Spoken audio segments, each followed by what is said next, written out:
Hello and welcome to Ideas with Diana, episode 2 of season 6.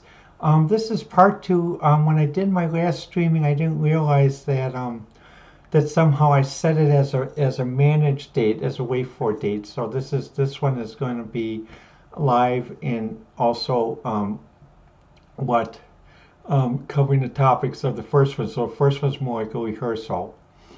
Well, for today's show, I'd like to talk about let's compare American values, real versus fake news or managed news. What do I mean by real American values? Real American values are those that haven't been slurred by internet, by social media, um, by mass advertising. It's something that people instinctively pick up and understand. Well, just to give you an example, like worldwide though, like fake news and managed news. Now, fake news and managed news didn't need a PR firm from a major city to get people to pick it up. They picked it up instinctively, and they picked it up with their own thought by comparing and contrasting what they saw, what they heard, what they experienced, and stuff like with the truckers' strike in Canada. People just picked it up. They didn't have to have a major news media tell them about. Many people went on YouTube. They went on other sources to view live reports as what was going on um, regarding the vaccine and how COVID was being handled. Um, even with the mask mandate, for example, in Wisconsin, many people caught on um, about it with because in Wisconsin there are two camps. Up in northern Wisconsin, no mask. In southeastern Wisconsin, very strict um, mask regimen. If you didn't wear a mask, you could possibly be fined, or if you didn't go out on, oh, what was it called? Um, well, needful work or needful time. In essence, no joyriding, you could still be fined. And what does that mean in American values? Well, it means a change because American values has always been based upon, and also other values of free people have always been based upon a common acceptance. For example,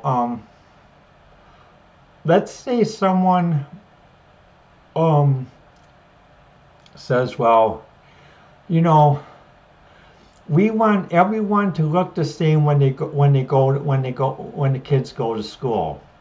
So that means if a child is in the fourth grade, let's assume a boy and girl in the fourth grade. Well, they're to wear school uniforms, and to make sure that everyone doesn't have feel a height sensitivity. So so people so people who are shorter have to wear platforms, and people who are taller have to wear flats, so as not to intimidate anyone. What would most parents say to this? Most parents would say, "What? What are you guys smoking? Are you guys still smoking the crack pipe? What's going on here?" Or let's give another example. Um, let's say someone says, "Well, teaching someone how to answer the phone in a public school is not required because that's something they'll learn on the job." So let's say this goes back to a newscast I saw on WGN Channel 9 a few years ago with a friend who was living with me, and we were watching it, and the two newscasters had a high school student about 17. This was like about 2012, so she would have been born in 1995. And they asked her, could you demonstrate how to answer the phone? Imagine working for ABC Trucking Company. And she goes, "Hello, ABC Trucking Company, this is Jen. How may I help you?" And they said, "Oh, that's," and they both smiled and they said, "Boy, that's wonderful." Now he says, can you demonstrate how most of the people in your generation answered? "Hi, who's there? What's that?" And and what happened was they asked the young woman. They said, well, um, you have a good phone mannerisms, and he says, well, that was part of our instruction at Lane Tech High School. When I was thinking about that, I was thinking, boy, if I had kids, I would gladly send them to Lane Tech High School and pay the tuition. And this goes back to an important issue of American education. American education used to be that basically um, part of public education was to prepare students to work in business and work in an office or the trades or something else, and also have the proper demeanor, comportment, and mannerisms to do so. It wasn't a matter of just shuffling through the system of social graduation, social shuffling. It was actually a matter of having them getting prepared. How to type, how to actually do manual accounting using the Dome accounting book, which is what my dad taught me, and typing as well as what I learned too. Um, Nowadays, when you talk about things like that, and also home ec, because a lot of liberals complain, well, that's interesting. Why aren't kids taught how to cook? Why aren't kids that's because many neoliberals eliminated home ec years ago, claiming it was sexist. Now, a friend of mine, Lon, he grew up in Lake Forest, and what happened was he told me an interesting thing, which I thought was very progressive, even more progressive from me, who grew up in Wauwatosa and also in Kenosha. Well, in Lake Forest, what happened was Lake Forest had home ec for both boys and girls. Really, boys and girls.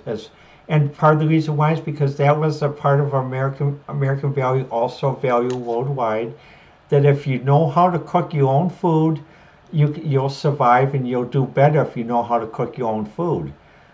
For me, what happened was I was taught home ec by my mother and my grandmother because before I transitioned, my mother and grandmother said, well, when you do decide to get married, we want to make sure you get married because not because you don't know how to cook and make your own food, or not because you don't know how to sew and take care of your own clothes. We want to make sure you marry someone you love and someone that loves you.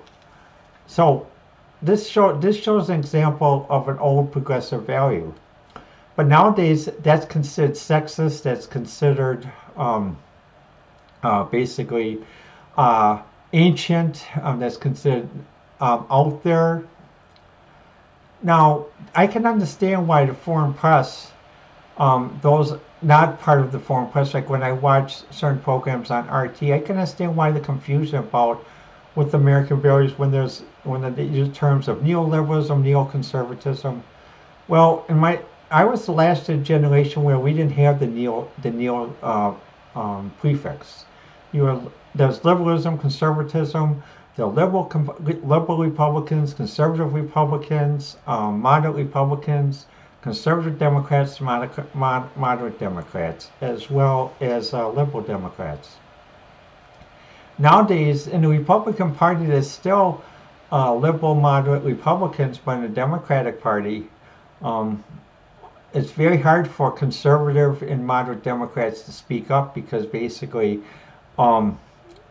they're only asked to speak up if there's a major funding issue and they need to vote to sort of be the linchpin to break the 50-50 block.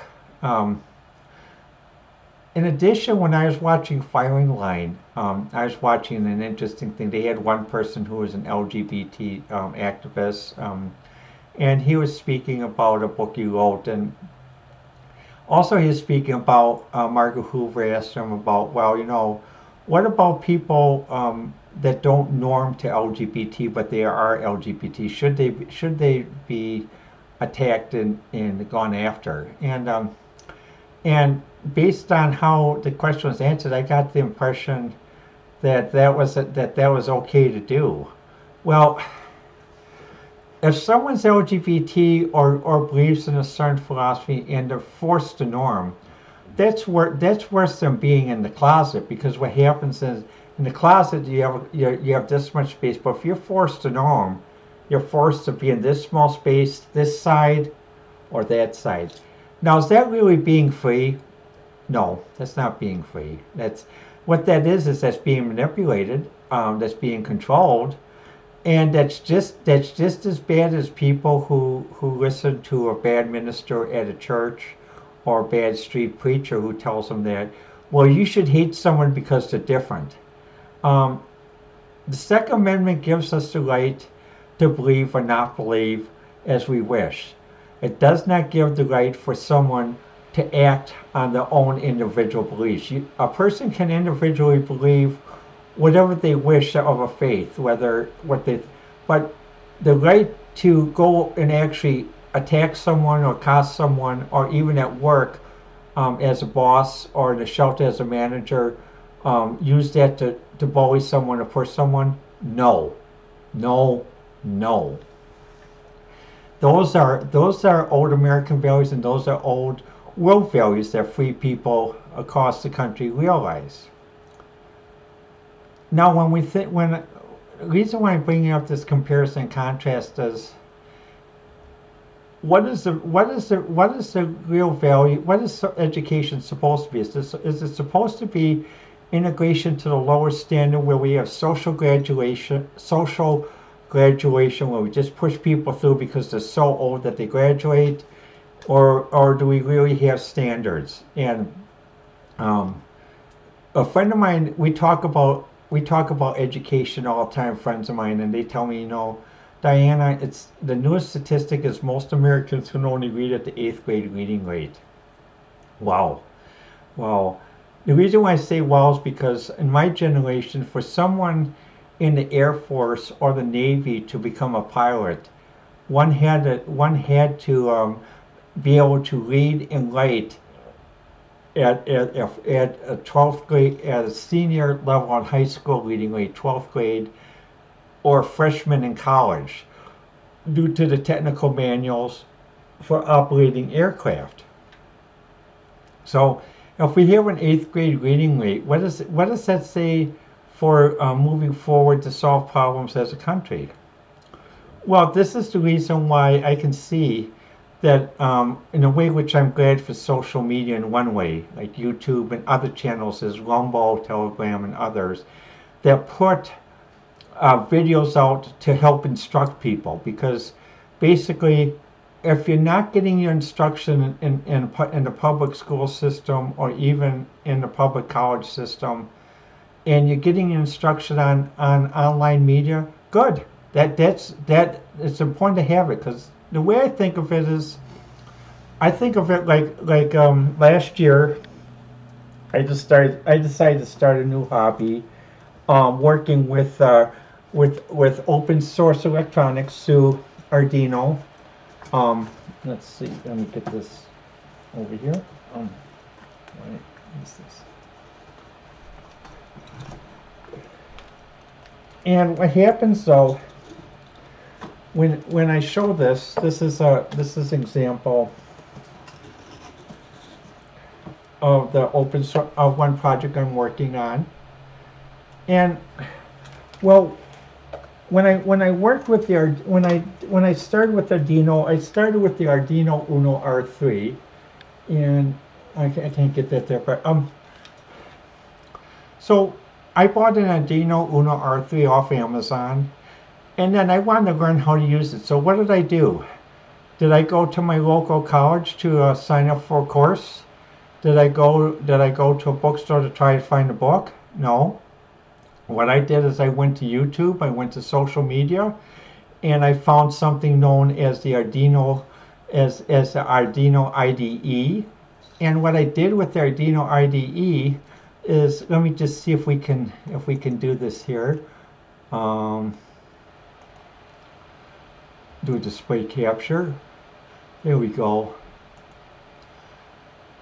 Now, when we look at the display, you can see there's a display. And let me start up the Arduino IDE for us. And it's just going to take us a few seconds. But with the Arduino IDE, what I did was I learned certain things on how to work the computer and work the Arduino like this. So let me just move this down a little bit, and just bear with me. Just takes a few minutes to fire up, a few seconds to fire up. I added extra memory to the computer. There we go. Now let's move this. There we go. Let's do this on here. Let's move that there. And what happens? Let's take this down. Let's take this down a little bit. Whoops. There we go. Now and you can see, this is a project I'm working on called K-Edge, and you can see part of it is built upon building on the shoulders of others.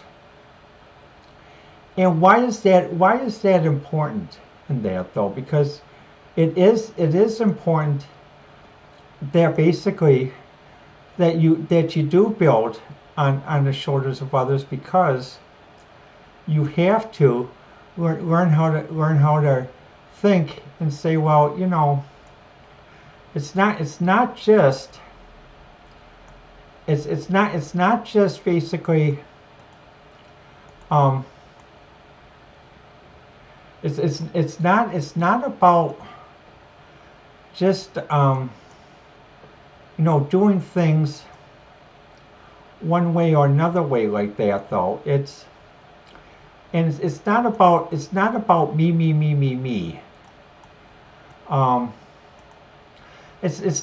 me. Because when we think about this, let's make this a little bit. Let's go bigger now.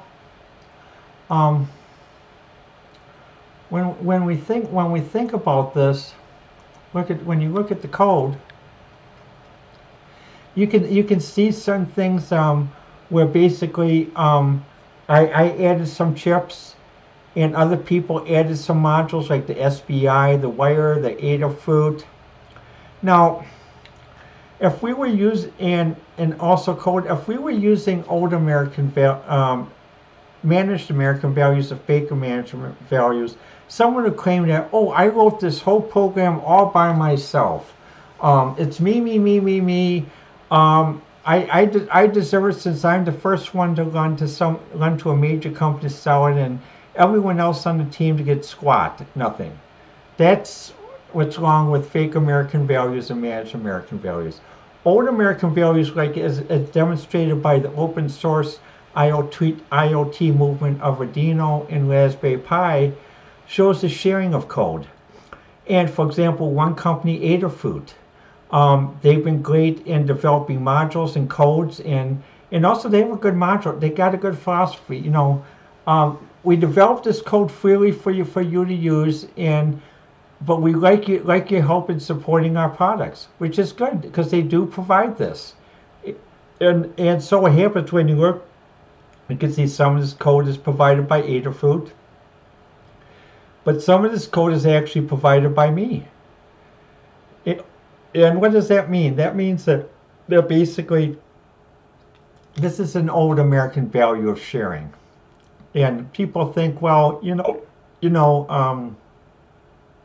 well, we really should, you know, that's old fashioned. We don't need to do this stuff and stuff like that, though. But, you know, when you really think about it like that, though, and stuff.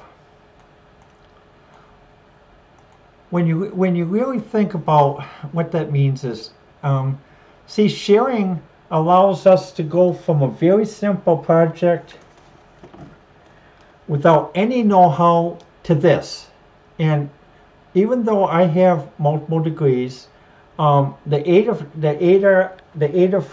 the IoT, Arduino, and others actually helped me revitalize me and get me out of a funk, because I was sort of feeling a little bit like, well, you know, maybe I am too old or something else. And by sharing, this is an old value of free people. You share, you don't, and it's not transactional. It's not, well, if I share with you, I expect you to pay me something or expect a favor. No, it's sharing based on, here's something I did. Try it out. Let me know what you think. That's the whole idea. Non-transactional, which is different from the fake American values and the managed American values, because it's all transactional. Quid pro quo. I do this, you do that. I do this, you pay me that. Um, Basically, I'll help you out if it meets my own mutual self-interest. You know, those are false values, fake values, managed values. Those are not real values. And I can understand why the foreign press, and even like when I watch broadcasts on RT, I can understand why people get confused and they think about the old movies that we used to make, like westerns and gangster movies. Because the westerns, many people when they think of westerns, especially my generation, um, even during Christmas time, we think of Gene Autry singing Rudolph the Red-Nosed Reindeer and Back in the Saddle Again. Also, we think of Tex Ritter, and in American TV, Tex Ritter's son John Ritter was a famous actor that was on TV, Three's Company and Eight Simple Rules. Both great programs I watched on ABC, and many other people did. And this shows an example of how much the values were accepted. Now, what does it mean when we think of fake values? Well, an example that sort of is very sensitive to me though is I'm a musician. I started out learning music very early. I learned the guitar at age 5 from a famous rock and roll musician who taught in Milwaukee as part of the Rock and Roll Hall of Fame. Um, Les Paul. Many people so question, but he taught at Walker Music on 128th and North Avenue, and he was my first music instructor.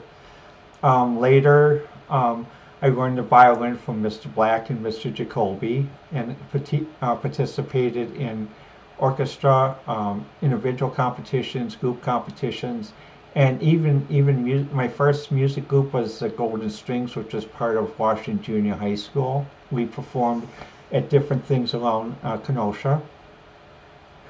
Well, the thing about music though is when we played in music, even in the 70s, the biggest comment about many rock and roll stars was it goes back to an older generation, as my parents used to tell me, was, let's stick with it. In the 70s is this: oh, rock and roll stars don't know music, they just know how to play. They don't, if you ask them to play something that they hadn't composed, they can't play it. They don't know scales, they don't know chords. So what happened was there's one rock and roll musician from the Captain Tennille, and her husband was criticized for that. Oh, you just know how to play rock music. So what happened? They challenged him, and actually he and other rock musicians actually showed that they could actually play classical music, and they were classically trained. And this goes back to even Benny Goodman, where years in the 30s, they said, well, oh, you're just a hack musician. You just learned to play because you learned to play. And so they put him in front of a professional orchestra and to hope that he would be embarrassed, but he actually outplayed the orchestra because he showed that he was more prepared than they were. What does this mean? Well, this means when in music is some people say it's about paying your dues. It's not about paying. It's actually about practice, preparation, and knowing the material that you're going to perform. When someone is put on a music show to do tokenization or to make up for lack of representation in the past, where you have a few subpar performers put on there just for tokenization and make in the past. To me, that's not entertainment, because one time I was watching something on a country music broadcast on a major network, and they had one person that was on there, and they were playing in a group, and it looked like basically as one of my music instructors would say, who's going to win the race in playing the song? When you play in a group, it's not about being in the Indianapolis 500 who finished the song first. You're all supposed to come across the finish line together, together. You're supposed to end on the final beat together. Also, you're all supposed to know that you're supposed to complement each other. So that means that one person does not try to take over the whole song. One person knows to speak softly at certain parts. Another person knows to talk in forte in certain parts. And another person knows to talk in mezzo forte in certain parts. And all coordinate. So this is an example of where when we get into fake values and managed values will tell you it's okay to play above others and not follow the music as written. It's okay to finish ahead of everybody. No, you're supposed to all finish together on exactly the last beat of the last bar. But fake values will say, "Oh, that's okay. We got to make it. We got to make it allowances. We got to make this." No, music. Although it's an art, it is precise. We do have scales. We do have so many beats per measure, and we do have a metronome. Just let me go get.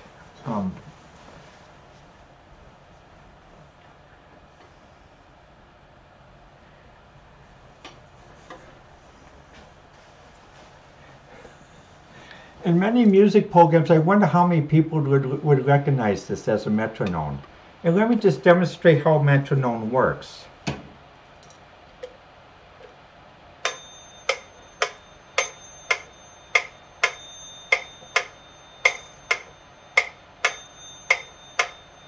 The metronome keeps a beat. So let's say we're going, that's a rock beat.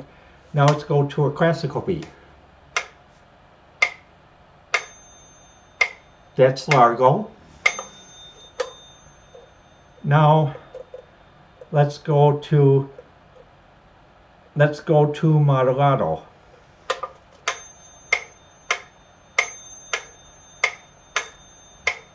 Now finally, let's go to a rock beat that's something that Lita Ford would perform, like when she performs Kiss Me Deadly. And let's see. Well, let's see. Let's go a little bit higher.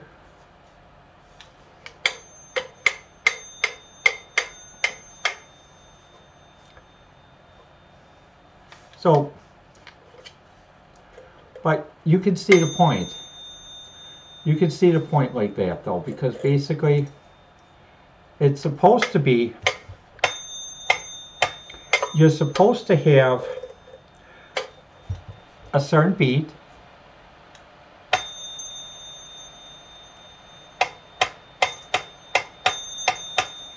Now, the person who developed this idea of using a metronome, this is how fast a rock beat it is, like when Lita Ford would play Kiss Me Deadly. The first composer to develop the idea of a metronome for music was Beethoven. And the reason why I did that is because before a metronome was invented, people would use terms like grave, largento, andante, allegretto, presto, and it'd be subject to wild interpretation. Well, what happened though is basically Beethoven was the first one to realize the value of a standard. In addition, when blues music started and rock music started, country, they used the metronome too, because they realized that part of the song is that you can't have wild variances. You have to have a certain standard. It doesn't mean that doesn't take away from the artistry, but it does mean that you have because that affects the mood and the playing of the song. Now, when we get into fake and managed values, they say, well, oh, that doesn't matter. We can just call it largo, allegretto. People won't know the difference. Yes, even people who haven't had music appreciation courses, people who are not musicians, people who do listen to music, do know the difference. Because if you were to listen to Kiss Me Deadly very slow, where I was like, kiss me once, instead of kiss me once, kiss me twice. You could tell that the slow version is not is not being played right. You could tell that. Even if you're not a professional musician, even if you're just a fan of rock music, you can tell. And that's an old value. People their expectations that people need to observe when things are done, whether it's music, whether it's thought. Finally, just to give I'd like to just give a few questions just to give an example to compare old values, American values, values of freedom, to fake values or managed news values. So first question. Um, the play Hamilton mentioned the character Alexander Hamilton. Alexander Hamilton is also well known with John Adams and another of the founding fathers for writing a certain papers. What was the name of the papers they read and what is the importance? 2. What are the 4 freedoms? 3. What does religion freedom mean? Does religious freedom mean that if you're an atheist, you have a right to tell people, I don't want you practicing your religion around me, or if you believe in faith, there's a right to tell someone that an atheist saying, well, I don't want you in this area. I don't want you being near me in a public space or in a closed space such as work or captive space such as work. 3. When people interpret the Constitution, and for example, like gun control or something like that, or Second Amendment, what is the legal process meant by someone a legal scholar who interprets the Second Amendment of the Constitution as it was written, based upon the feelings, philosophy, and thought of how it was written at that time? What is the legal methodology used? 4. If one were asked to give a substantive answer to a question, how many words are used to make a substantive answer? 5, 10, 100, 250. Lastly, if someone is LGBT and doesn't norm strictly to the Democratic Party and their ideals or their beliefs fully, and they start to question by reading magazines as National Review, Washington Inquirer, the conservative Washington Weekly paper. Are they abandoning LGBTQ? Yes or no? Another question. What determines whether someone is a woman or not? Is it biology? Is it demeanor and comportment? Or is it basically something else? And I'll answer this. It's actually demeanor and comportment because it's how you live your life. Because the goal is, as Gloria Steinem said, it's the woman's journey. Different from the transsexual empire that says it's strictly biology. Because the woman's journey is, how do people interact with you? How do you interact with other people? How are you treated? How do you treat other people?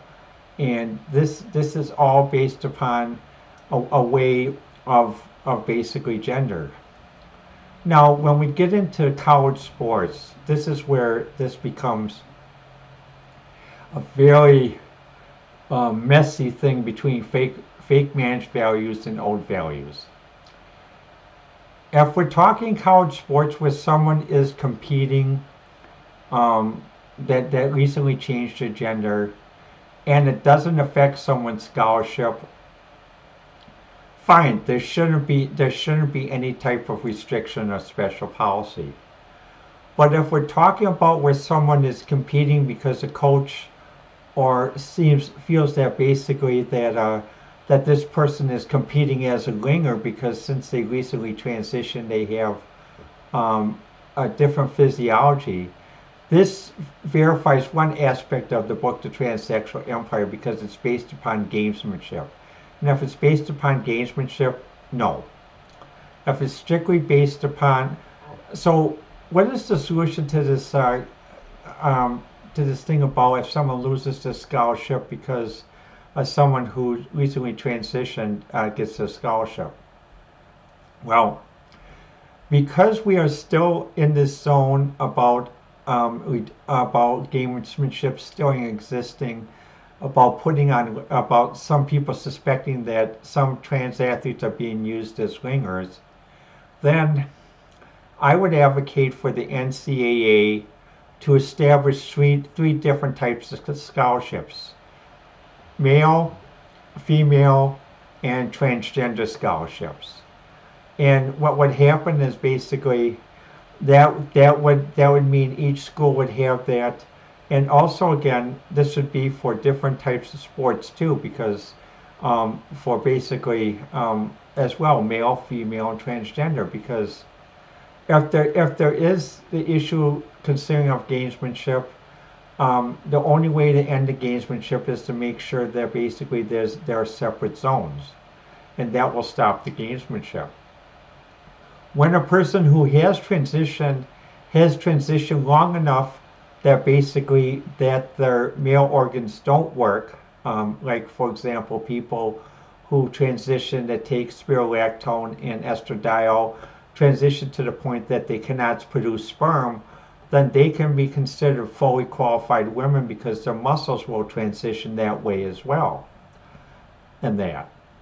However, when we think about these discussions, just blocking out the opposite side, like we're doing by creating Russophobia, even the discussion of the Ukraine matter, I have concerns about.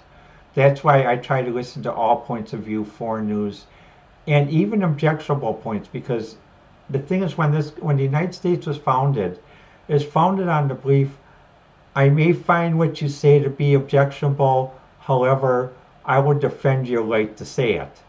But when you go to the fake news media today, um, I don't I don't watch the fake news media because I don't see that thing being practiced. So I used to be more of a news hound, used to watch news, but now I don't.